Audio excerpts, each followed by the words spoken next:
I like hanging out with product people, and so this is a way to scale up something I've already been doing, and to be able to hang out with product council members and try to, with them and with our fellows program, to create more leverage. So basically to institutionalize and scale what we're already doing. So that's kind of the organizational idea. And then for me personally, it's a combination of math and emotion. And I combine math and emotion. So here's the math. At Electronic Arts, in video games, where I was a long time, there's this thing called Metacritic.com. It's kind of the Rotten Tomatoes of media. And regression analysis showed that once something scored 80, for every 5 additional points, sales would go up 50 to 100%. And it turns out in media, in hits, 50% more actually has a geometric effect on overall value.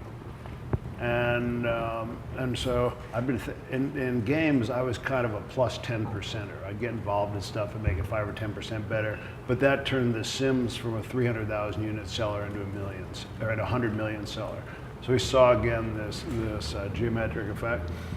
And then I heard kind of two things that made me realize this actually impacts Kleiner's overall business, not just games. So Dave Morin, who's a great thinker, when we're talking about design, he said, you know, Steve Jobs, nobody knows this, Steve Jobs was great at the last 10%. Everybody else would give up, and he would keep grinding on the last 10%.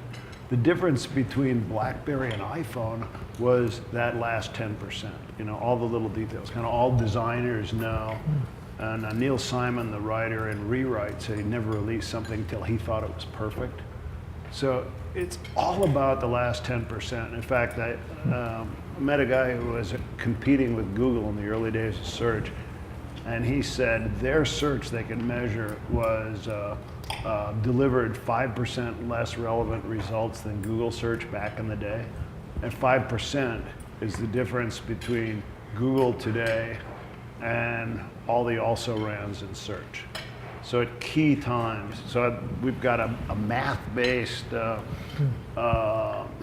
justification that if the companies that we're involved with, you know, somebody like Travis can do 5% better, that Jawbone, you know, can be 2 or 4 or 5 times as valuable, and 2 or 4 or 5 times as many people walking an extra 1,000 steps every day, which is what I did in the 15 minutes before here because my daughter pays attention.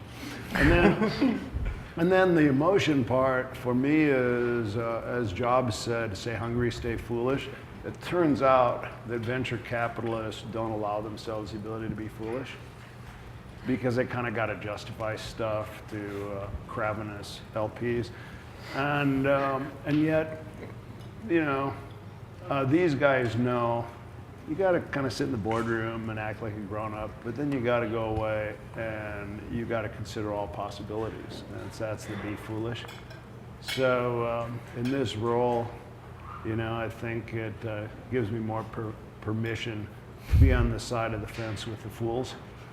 And, you know, math-based foolishness and experience-based foolishness, but it's freeing and allows me to join in the optimistic hunt for the crazy as opposed to the, you know, the provable hunt for something that can be spreadsheeted.